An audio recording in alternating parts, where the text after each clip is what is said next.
Welcome back, everybody. Out here at the tail end of winter, but here in New Hampshire we still got the wood stove going just about every day. So here we're Operation Get Ahead of Wood.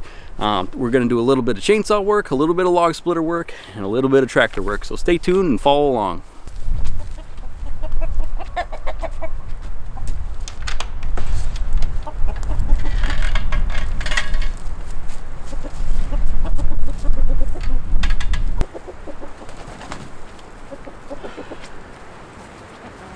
Apparently these guys wanted to get out first. So we let these guys free range when someone's home, which is most all the time. We keep them cooped up for the morning. It's 12:30 right now. So at least the first half of the day, they'll lay most of their eggs inside. If we let them out too early, they'll lay their eggs in the woods or under the garage, but works out pretty good. Talk about predator proofing the place a little more some other video. And for the saw today, we're going with the Husqvarna 572 XP. Highly recommend this thing. Talked about it in previous videos, but if you're only going to have one saw and you do any kind of substantial work, this is probably a safe bet. So this thing comes kind of standard, I think, with the 24-inch bar. At least that's the most common size I've seen on them. You can go bigger if you have to, but 24 inches is big enough for most things you're going to tackle, at least where I am in New Hampshire. So you can see I'm making index marks just with a Sharpie here, and this is 16 inches from the end of the bar to here, and that's good enough for our firewood. I don't sell it or anything, so close enough is close enough. I got into some frozen mud last time I was out with this thing, so I'm just going to touch up the chain real quick before we get into some more mud.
Alright, got most of that cut up now, so I'm going to try and fire up the log splitter. I think it's been about a good 60 days since I pulled this out of the garage. Get it fueled up, everything's checked, see if we need a starter.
Get a nice little stack there.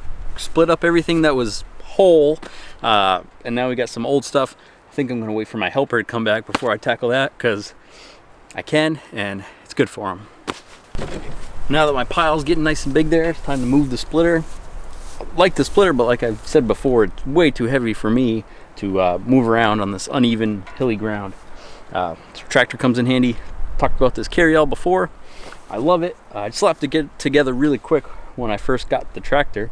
It's one of the first implements I bought separate from my package. And I love it. Spends most of its time on the tractor. And like I said, I slapped this together with pressure treated wood. But now that we've got the sawmill, I think I'm going to pick out some white oak and make a more robust version of this now that I've spent many hours using it. Definitely couldn't live without it, but I think I can do a lot better. So stay tuned for that video.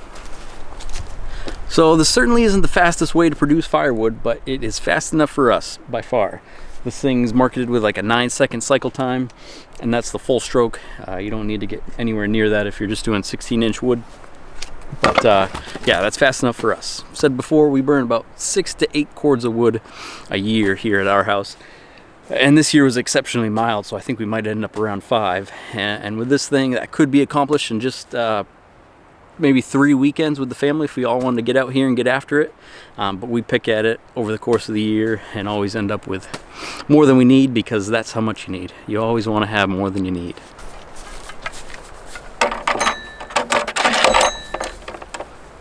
Pretty sure I'm changing my plans already. I'm not going to finish splitting that tonight. As you can see over my shoulder, those slabs I cut last weekend, they're still sitting out there. It was an exceptionally gloomy week and wasn't too sunny at all, so I don't think we did too much damage. But we actually have snow in the forecast tonight, so I'm going to put those under cover. I think they're going to turn into some pretty valuable stuff, so I'm going to spend the time, get them under cover, and dry them slowly. Thank you all for following along on my firewood journey here. Even if you're just living vicariously through me, getting some work done, I'm thoroughly enjoying it. Hopefully you did too, but appreciate it, and we'll see you at the next one. Take care.